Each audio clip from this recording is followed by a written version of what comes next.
He behaved like an animal. How often do we hear a person use that phrase to describe someone who has been violent or abusive?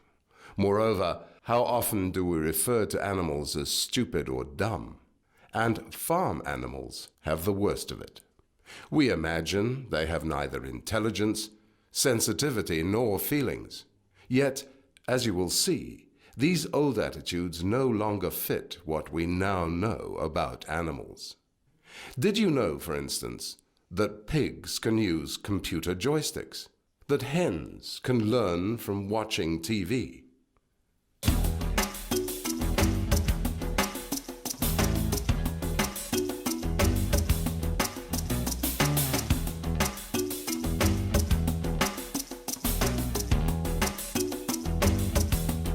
The nearest many of us come to farm animals is in the supermarket, where we buy their meat, milk, and eggs. Others of us see farm animals only at the end of their lives. Very few of us stop to think about how they were treated or on what they were fed during their lifetimes. Nor do we realize how our buying power can directly affect the quality of their lives. This hen has spent her whole life living in a small cage. She has never seen the sun, the soil, or even a blade of grass. Yet, despite a life of deprivation, she has quickly learned how to navigate this obstacle course in order to get to a nest box. The computer won't open the door until she pecks 3 times. Driven by a powerful instinct to lay her egg in a nest, she has to use her intelligence. In this feeding experiment, the hen has learned from watching television in which bowl to find food.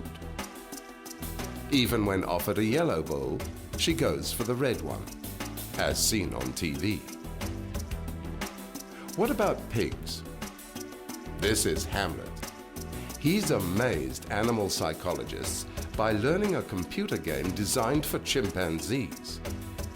Hamlet has to move the cursor into the blue area around the screen. When he does, he gets a sweet. Can other animals do this? Lex, a Jack Russell dog, is willing, but even after a year, he hasn't quite got the hang of it and needs help. Hamlet can do it without help and can learn to distinguish between different shapes. In the outside world, occasionally pigs get the chance to display their intelligence. The following reconstruction enacts a true and remarkable rescue story.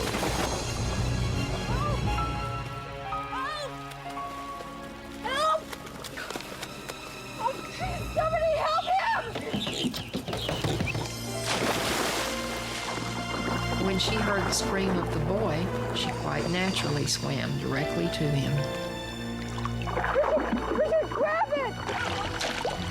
The boy grabbed her harness and they both went under twice before she got her swimming stroke, but she knew that it was either do or die. If she didn't get that swimming stroke, that she too would drown.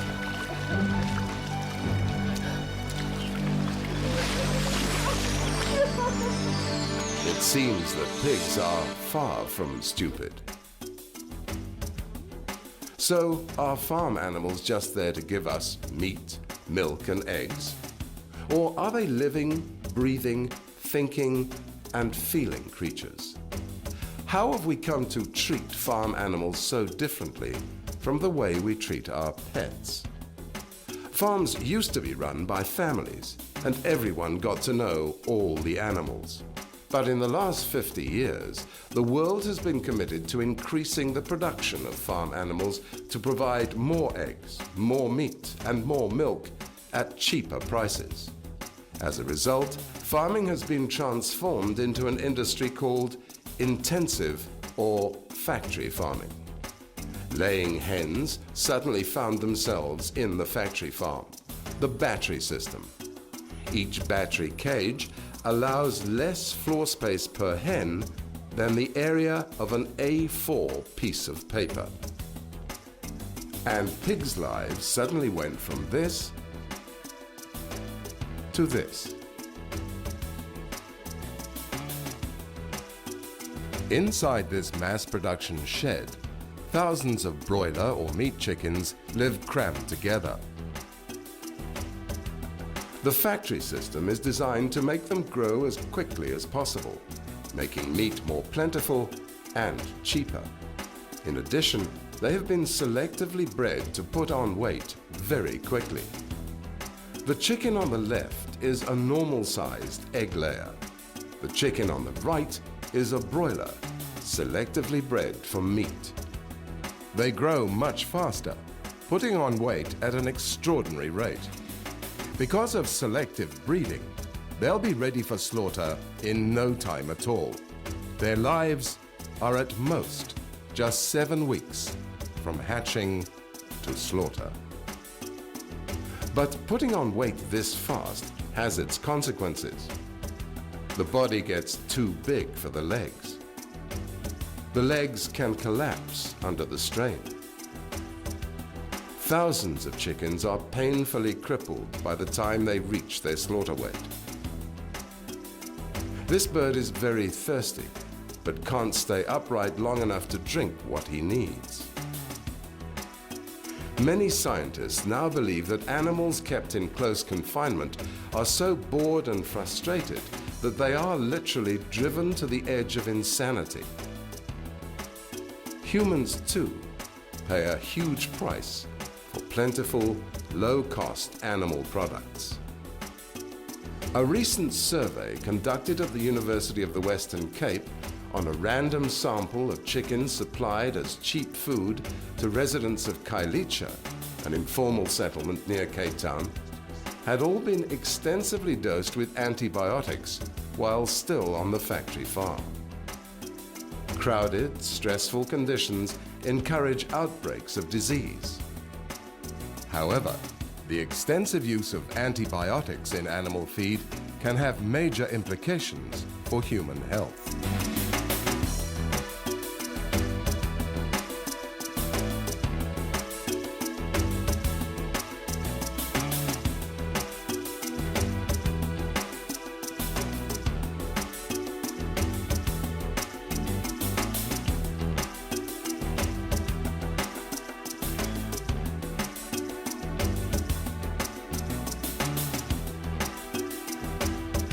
Because of pressure from organizations such as Compassion in World Farming, as well as pressure from consumers, Britain and Europe have begun to ban these cruel systems of confinement for farm animals.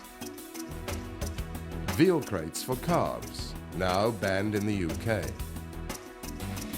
Sow stalls, now banned in the UK. Battery cages for laying hens, banned throughout the European Union as from 2012. The South African branch of Compassion in World Farming recently commemorated World Farm Animal Day in Khayelitsha.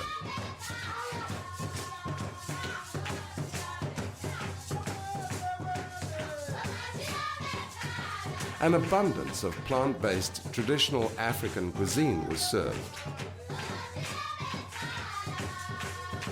Member of Parliament Nokuzola Ndenda was guest speaker.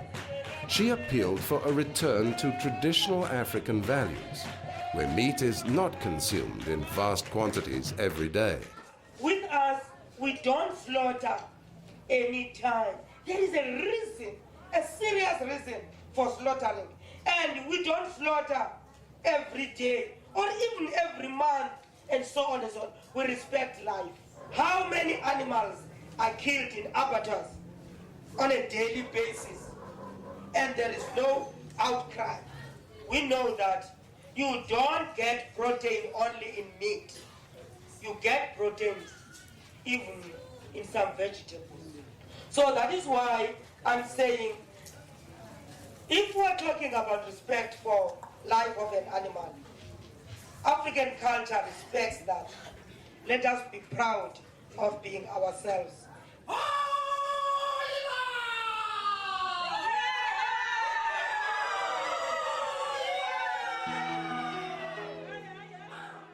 Farming doesn't have to be cruel. Free-range farming allows the animals the freedom to express most of their natural behaviors. Like these free-range laying hens, foraging on the land. Like these broiler or meat chickens, who are free to roam and go in and out of the shed. Like these pigs, enjoying the good life. But their meat and eggs can be more expensive. One solution is to eat more vegetable, fruit and grain products, and keep meat and other animal products for special occasions, as we did in the past, or turn vegetarian altogether. Western diseases like heart disease, high blood pressure and cancer are linked to the overconsumption of meat. But whatever food we choose to eat, we have a democratic right to know where it came from and how it was produced.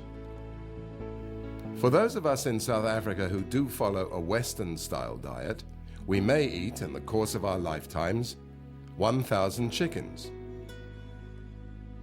30 sheep,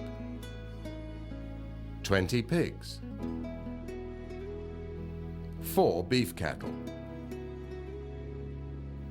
the eggs of 35 chickens, and all the produce of a dairy cow, plus thousands of fish. This school principal didn't feel quite the same about eating battery eggs after his visit to a factory farm. After one has been exposed to that experience, how the chicken are so clamped in that kind of confinement, really, those eggs have got a different taste now. Yeah, I'm not sure whether it's psychological, but I think every time I go to purchase eggs now, I look whether this one is marked free range or... The lives these creatures lead depend upon the choices we make. Our choices when we go shopping. Whether we choose free-range or factory-farmed products make a huge difference in the amount of animal suffering in the world. For example, every time we buy free-range eggs, another hen gets to leave her cage for the great outdoors. The city of Cape Town is the first city in Africa to incorporate animal well-being in its environmental policy principles.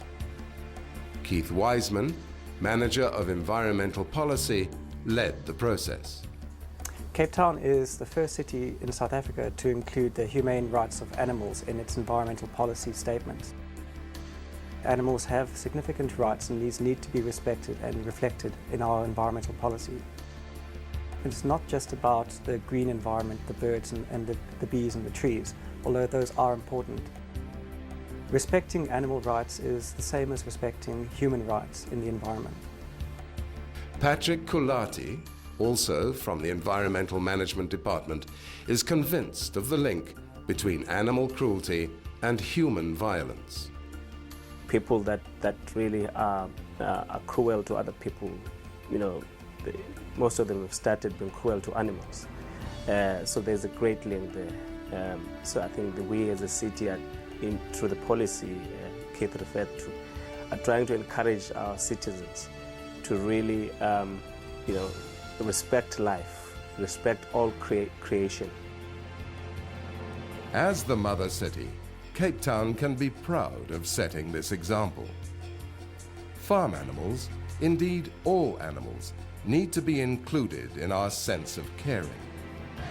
Now it is up to every single citizen to make this groundbreaking policy into a reality, not only for the animals around Cape Town, but throughout our beautiful country.